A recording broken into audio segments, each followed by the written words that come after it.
Salut tout le monde. Alors, je vais faire une petite pause sur le métaverse parce qu'en fait, j'ai envie de vous parler d'un point que je vois souvent dans Angular qui me titille un peu, au sens que beaucoup de personnes font l'erreur, ou en tout cas font la confusion entre les deux. J'entends les deux quoi? J'entends l'observable par rapport au promise. Et c'est quelque chose qui m'importe beaucoup de revoir ça ensemble avec vous. Je suis en train de lancer l'installation d'un projet Angular vite fait, là, Angular 13. Bon, ça change rien, hein, que ce soit Angular 12, 13 là-dessus. Et vous reparler un peu de cette différence Promise RxJS. Et je vous ferai plusieurs présentations s'il faut. En tout cas, on va commencer ensemble sur vraiment ce qu'est la Promise, ce qu'est l'Observable. Et on va les voir ensemble l'une par rapport à l'autre et voir ce que ça donne. On va créer ensemble un composant. Et ce composant va simplement nous servir à visualiser ce que ça donne dans la console pour que vous ayez vraiment la notion. On aurait pu très bien le faire en fait sur Angular, hein. Mais souvent Angular utilise, je dirais même souvent, c'est quasiment tout le temps, toute la partie RxJS et beaucoup se disent bah tiens en fait j'utilisais les promises. Alors pourquoi promise et observable vivent ensemble et cohabitent ensemble dans Angular et pourquoi RxJS a été choisi quand même sur une bonne partie de Angular, bah, c'est ce qu'on va voir là, dès que c'est installé, dès que c'est fini. On va essayer d'aller voir ça. Donc j'ai lancé un projet que j'ai appelé Observable. Ouvrir le terminal intégré, voilà. J'ai toute une formation hein, d'ailleurs sur autour d'Angular, hein, formation qui sert à apprendre Angular et Angular avancé. Je vous en parlerai si vous voulez très prochainement. Alors, et on en reparle de tout ça parce que c'est vraiment un point qui pose bien souvent des confusions. Alors pour ça, on va aller voir ce qu'il a déjà réussi à nous créer le temps qu'il finit sous son petit import. Là, c'est du NPMI, donc c'est bon, on est tranquille. Donc, ce que je vais faire, en fait, c'est que je vais mettre sur app, hein, on s'en fout. Et en fait, ce que je vais faire, s'il veut bien, voilà. Et je vais créer ici je vais déjà implement. Je sens qu'il va pas aimer. Voilà, on init, c'est super. Merci notre cher copilote. Voilà. Ça, on n'a pas besoin, c'est super. Et ici, dans ça, bah, en fait, on va créer une première promise. On va regarder, on va créer ma promise hein, ici. Et on va parler un peu des promises et on va parler de ce côté, alors que certains appellent eager. Vous avez dû entendre parler de eager et de lazy. Bon, moi, je ne vais pas aller jusque dans ces détails-là, ça sert à rien pour l'instant. On va parler simplement de ce que c'est le synchrone et l'asynchrone hein, dans JavaScript. Parce que c'est là que ça devient intéressant. Alors on y va, on va créer une promise. Voilà, une promise qui se crée comme ça. Et le premier point qu'on va remarquer sur la promise, alors ça sert à quoi une promesse? C'est une promesse, hein, une promesse, youhou. Je suis pas loin de l'introduction. Merci Evan d'être venu. Euh, mais la promise, c'est une promesse pour faire de l'asynchrone, en tout cas faire un traitement qui se veut asynchrone. C'est-à-dire en gros que je vais pouvoir le détacher de l'exécution du thread courant. On peut le voir comme ça, du thread d'affichage. Donc on va passer d'un état où tout s'exécute à un état ben, ok, cette partie de code, je vais pouvoir l'exécuter et puis après, voir ce que ça donne pour le récupérer. Je peux le récupérer plus tard. Et vous allez voir, c'est là où tout se joue. Alors, il est rendu où, lui? Ah, toujours en install, bah dis donc. Des fois, il faut se poser la question de ce qui se passe. Bon, bref. C'est pas grave, on va enregistrer ça, je vous lancerai ça après. Et ce qu'on va faire, on va juste faire un console.log. Console.info, ici. Et on va faire, bah voilà, 0. On va mettre start. Voilà. Et puis, on va faire un stop. Donc un end pour bien vérifier que tout est OK. Ici, il nous manque une parenthèse, c'est bon. Est-ce qu'il a fini, lui? Non, toujours pas. Sympa. Bon, OK. Et ce qu'on va faire, en fait, c'est que, vu que RxJS est déjà installé, il est super sympa, vous avez vu, il sait déjà ce que je vais faire. Je vais créer une observable. Exactement.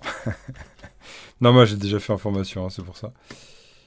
Ici, et ben, c'est exactement ça.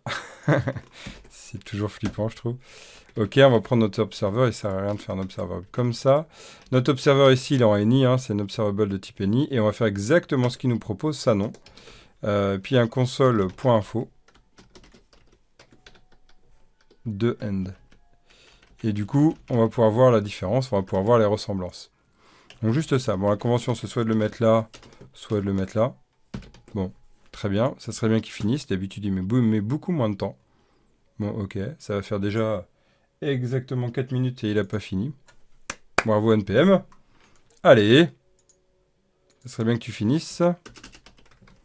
Bon, bah, pendant ce temps-là, on va préparer notre code. Et puis, on va aller voir ce qui se passe rien que par rapport à ça. Donc, l'idée, en fait, c'est quoi? C'est que notre promise, en fait, a un comportement qui, on penserait, asynchrone directement. Et on va voir qu'aussi, le comportement de la promise est différent de la comportement de l'observable déjà dans son appel, en fait, dans son instantiation. Là, vous avez vu, on fait un new promise, on fait un new observable. Et on va voir ensemble le comportement. Voilà, on va espérer que ça fonctionne là. Voilà, voilà, il suffisait juste de se réveiller. On va faire un petit npm start. Ok. Et puis on va aller voir ensemble l'exécution. Ok, ce serait bien qu'il se réveille ce soir. Il n'avait pas envie d'être réveillé, je pense. D'accord, super. Ah oui, il m'a fait une minute puis il a oublié. Voilà. Ok, c'est cool. Et il l'a mis sur le port 4200. Bah, as usual. Ça, c'est cool. Voilà, on est là. Super. Donc on va pouvoir voir ça ensemble. Ok, ça on va le mettre sur le côté. Et lui, on va le mettre là. C'est super. Donc on y va, on fait un F12, on regarde ensemble, start end. Tiens, déjà, premier point à noter, l'observable est dite lazy. La promise est dite eager dans l'idée en fait d'exécution, c'est-à-dire en gros, même si voilà les termes vous les retrouverez, moi j'ai pas en parler, ce que j'aime bien dire c'est qu'elle s'exécute, hein, pas besoin des termes techniques. Je dirais c'est plus pour se la péter en soirée geek, hein. Mais surtout dire en fait que la promise, en fait, une fois que vous l'instanciez, elle s'exécute automatiquement. Vous ne pouvez pas contrôler quand elle va démarrer en fait l'appel. C'est-à-dire que tout le code qui est à l'intérieur, c'est-à-dire tout ça, cette fonction-là, va s'exécuter en fait directement quand vous l'instanciez ici, ma promise. Ok? Et ici, à la différence, l'observable ne fait rien. Pour le faire, vous vous souvenez ce qu'il faut faire? Il faut faire un observable, point, et ici un subscribe.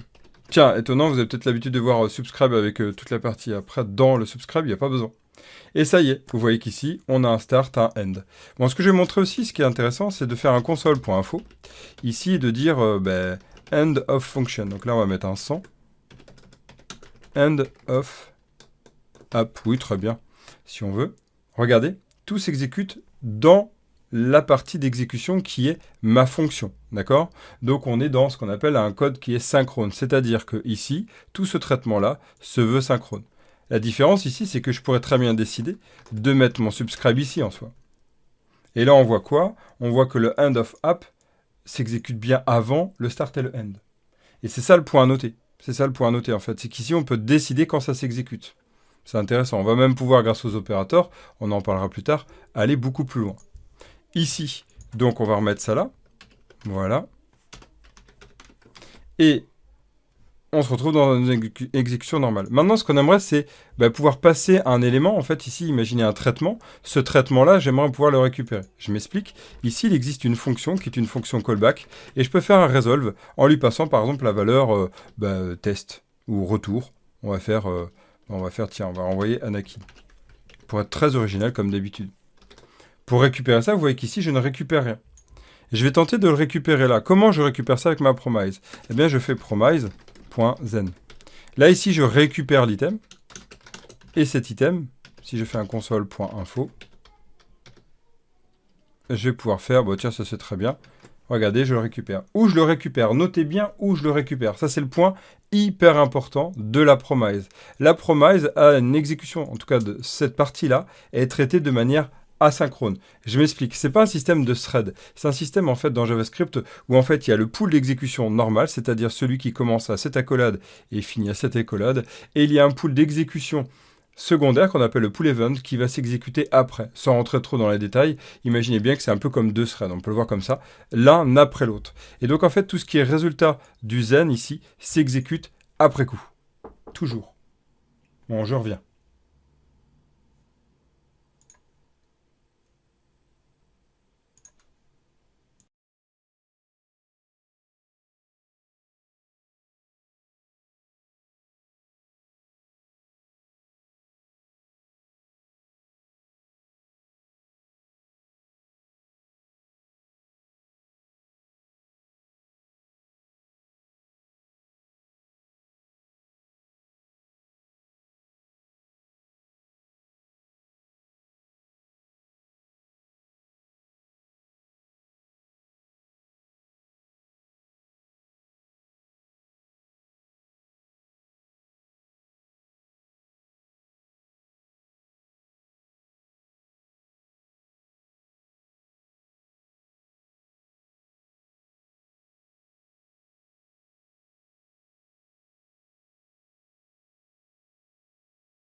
Hop, bon. Petite pause, ma fille avait besoin de moi. Ok, pour voir si elle fait ses devoirs maintenant. Ok, donc là, l'idée, c'est quoi? C'est que ici, on va partir. Alors, on fait pas du direct, hein, je vois Metaverse, on fait du direct, bah, c'est une petite pause. Mais ici, on va partir sur déjà ce principe-là à retenir. En fait, l'observable, vous avez vu, elle, pour l'instant, elle s'exécute bien de cette façon-là. Et la promise, comme je disais ici, le temps que je retrouve mes petits, la promise, tout ce code-là, ça c'est une fonction, hein. Lambda s'exécute après, donc dans le pool event, donc vraiment toujours après coup. Donc c'est là où c'est asynchrone. Cette partie-là, vous allez pouvoir la traiter après coup. Donc le zen, vous allez pouvoir décider de récupérer cette information après coup. Vous avez bien vu ici que mon code est synchrone. Mon code est bien pourtant dans l'exécution 0, puis ça, puis ça. Donc, on a vraiment cet ordre-là. J'appelle aucun code asynchrone à l'intérieur, hein, ici. Et on voit bien que ce code-là n'est pas asynchrone. C'est bien ce code-là. Alors, pour rappel, c'est bien une fonction ici. Pourquoi je vous dis c'est bien une fonction? C'est qu'ici, je peux très bien faire un const ici on va dire callback. Ici, je vais pouvoir mettre ma fonction là. Ok, ça va me permettre d'ailleurs d'éviter, on va le mettre en any, d'éviter, parce que là il n'est pas capable de reconnaître le type, on verra pour améliorer ça. Ici on va faire un callback et ça va me permettre d'éviter de faire surtout de la répétition de code, hein. Ce genre d'informations d'ailleurs on les met souvent dans des classes dédiées ou dans des fichiers dédiés. Ok, maintenant comment on fait pour récupérer et passer un élément exactement du même principe, de là à là en fait. Comment on fait? Eh bien ici on va utiliser l'observeur et voilà il nous dit un observeur, on va prendre Luc, c'est très bien. Ok, merci, merci copilote. Ah, voilà, super. Donc là, je le récupère, mais je récupère toujours rien. Or, j'aimerais bien en fait récupérer mon Luc. Comment je peux faire? Eh bien ici, je vais réutiliser la même fonction, vous voyez, celle-là, la fonction de callback, et je vais la mettre à l'intérieur. Celle-là va s'exécuter. Regardez bien. Elle va s'exécuter. Par contre, ce qui est intéressant à noter, c'est qu'elle s'exécute de manière synchrone. C'est-à-dire qu'elle s'exécute, je refais, elle s'exécute dans le plan d'exécution de la fonction. J'exécute 0, puis end, après j'exécute 1, j'exécute Luc, end, et pourtant mon subscribe s'est fait après. Vous voyez, c'est ça qui est intéressant. Le subscribe, en fait, active toute cette fonction-là, et le callback est exécuté lorsque j'appelle le next. Comme ici, le resolve, en fait, c'est cette fonction-là. Ok? Le resolve, c'est cette fonction-là. Eh bien là, c'est pareil, le next, c'est cette fonction-là. D'accord? C'est ça qui est important à retenir.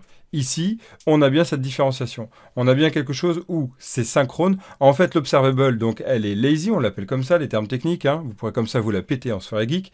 Elle est lazy, c'est-à-dire qu'elle est paresseuse, au sens on ne peut récupérer et exécuter plutôt le code que lorsqu'on le décide, en fait. Alors que la promesse, à moins de la mettre dans une fonction, elle ne s'exécutera directement. Rectement. Et donc du coup ici on va éviter ça donc en mettant une fonction, mais là en fait on n'a pas le choix. Autre point, ce qui va être intéressant, c'est que regardez, on va passer à la deuxième étape et la force d'RxJS, c'est quoi? C'est qu'ici mon resolve, regardez si je fais un deuxième resolve et je vais prendre Darksidious. Je fais exprès, hein, tout ça c'est le côté obscur. Regardez, je ne récupère pas Darksidious. Je ne le récupère pas, je récupère que Anakin. Par contre si je fais promas.zain de nouveau, ici, je récupère mon deuxième en fait parce qu'il faut que je fasse un zen après. Donc en fait, on voit bien qu'ici, je ne vais pas pouvoir récupérer directement. Je dois faire 2 zen pour pouvoir le récupérer. Et c'est pas ça qu'on souhaite. Alors qu'ici, ce qui est génial, c'est que ma promise, elle, il faut répéter le resolve vraiment de manière en fait physique. Ici, on a un subscribe, il faut faire un zen. Hein. Là, on a un subscribe. Ce subscribe-là, il ouvre un flux d'écoute et d'observation.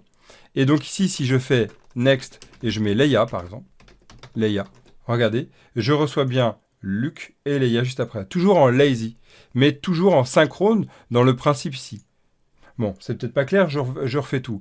Ici, on a un fonctionnement qui s'appelle eager, moi j'aime bien le dire de manière synchrone, c'est-à-dire qu'il s'exécute dès qu'on l'appelle, hein, c'est non paresseux. Et là, on a un système qu'on appelle lazy, qui veut dire que ça s'exécute de manière quand on le décide en fait. C'est grâce au subscribe qu'on active l'exécution de toute la fonction qui est ici. Après, comment on récupère les éléments qu'on veut passer à l'extérieur de cette fonction-là? Ce n'est pas une vraie fonction, on va utiliser des callbacks. Dans la promise, c'est via resolve et reject. Reject, c'est quand il y a une erreur. Resolve, c'est quand tout se passe bien. Et un resolve active un z. Tout simplement.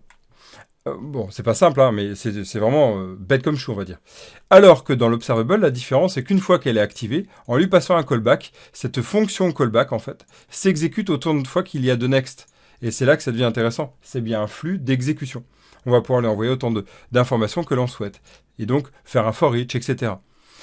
Un point qui est intéressant ici, c'est que maintenant, ce que je souhaiterais, en fait, c'est le mettre en set timeout, c'est-à-dire en utilisant un code asynchrone même dans l'exécution. Eh bien, regardez ici. Je peux très bien dire que ici, je mets un set timeout de donc, mon Anakin. Hein. Je vais mettre pour les deux 1500. Et là, mon Anakin, je vais le mettre là. Donc, qu'est-ce qui se passe ici? Ça veut dire quoi? Ici, j'ai un traitement, d'ailleurs, je vais vous le montrer. J'ai un traitement qui est... Là, c'est set timeout. Voilà.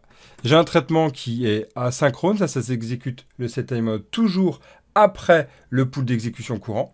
D'ailleurs, pour preuve ici. Et on voit bien qu'on récupérera ça juste après, puisqu'en fait, c'est d'abord ça qui s'exécute, et c'est après qui lance donc ce callback qui est automatiquement asynchrone. Yes, c'est cool. Alors, comment ça se passe ici? On va refaire la même chose. On va faire un set timeout, et on va faire de Leia. Regardez, Leia, comment ça va se passer? Ici, on va mettre Leia, ici.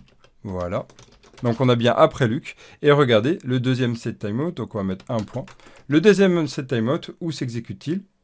Eh bien, bien après Anakin, set timeout et Leia. On voit bien que c'est un système qui est un pool, hein, donc du coup, on en met autant qu'on veut, et ça s'exécute après coup, l'un après l'autre. OK? Voilà ce qui est à retenir des observables par rapport à la promise. Ok, bon après on pourrait travailler plus sur la promise, qu'est-ce qu'on peut faire avec des promises ici, mais ce qui est un point à retenir, c'est que tout ce code-là s'exécute.